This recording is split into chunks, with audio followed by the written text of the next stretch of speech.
lei preferisce Friuli, senza occidentale, senza destra tagliamento. Nei giorni scorsi, mi permetta, Sartor, sa com'è, guardando e leggendo i giornali, un po' anche tramite internet, ho scoperto che il vostro presidente, l'ingegner Valeria Grillo, ha avuto un incontro in quel di Trieste con gli amici giuliani per cercare magari di rafforzare il rapporto, ma non a livello di autonomismo, ma addirittura a livello di indipendenza, perché gli amici giuliani risentono della mancanza del cosiddetto territorio libero di Trieste, e da questa parte qualcuno auspica un Friuli indipendente, con addirittura proprio staccandosi dall'Italia, con capitale Udine, che per dare rilancio, insomma, mi permetta, siamo in una democrazia, come tale io sono il primo che dice ognuno è giusto che esprima le proprie idee, però non siamo forse arrivati a un punto anacronistico per applicare tale teoria? Beh, parlando di territorio libero di Trieste, mi sembra che sia un ritorno al passato che non ha alcun senso di esistere. Per quanto riguarda l'indipendenza, è una delle possibili opzioni, perché il Friuli e la Sardegna, se nessuno lo sa, sono le uniche nazioni, perché riconosciute nazioni dall'Europa,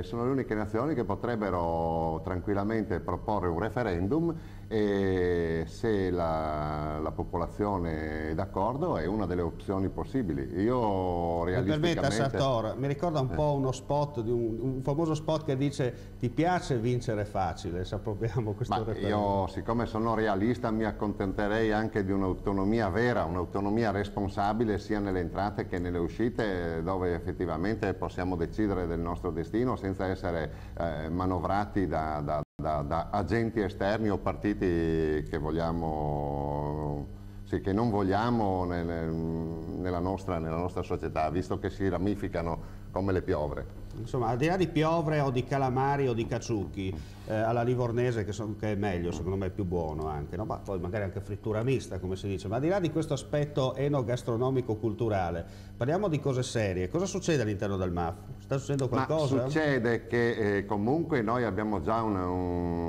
siamo già in sintonia piena con il Front Furlan.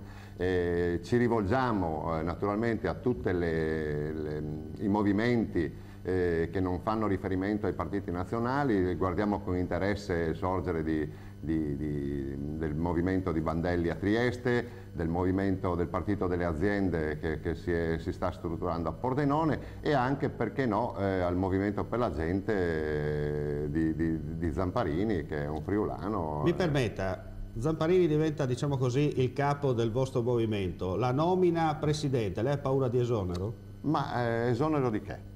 Non me l'ha ordinato il medico né di candidarmi né di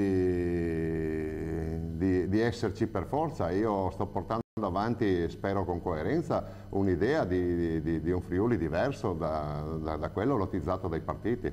Se poi ci sta, c'è chi ci sta, ben venga, per l'amor di Dio. Ma questo MAF, Valeria Grillo, farà ancora parte? Ma questo bisognerebbe chiederlo a lei. Io so che comunque ha avuto un bambino. Facciamo gli auguri. Di recente, gli facciamo anche gli auguri, e se avrà tempo e voglia, tutti siamo utili e nessuno è indispensabile, me compreso. Insomma, in attesa del conclave vedremo novità? Ma vedremo novità. L'importante, secondo me, al di là dei nomi delle persone, è cercare di aggregare più gente possibile intorno a questo ideale di amministrazione più che di politica, perché la politica la lasciamo fare a Roma, non serve. Qui, come dicevo anche nel 2009 durante la campagna elettorale provinciale, un marciapiede rotto non è né di destra né di sinistra, è solo un marciapiede da riparare. Potremmo discutere su come ripararlo, ma va riparato. Così parlò Gianni Sartor, coordinatore provinciale del MAF. Grazie come sempre per la sua cortesia di partecipare all'interno dei nostri telegiornali.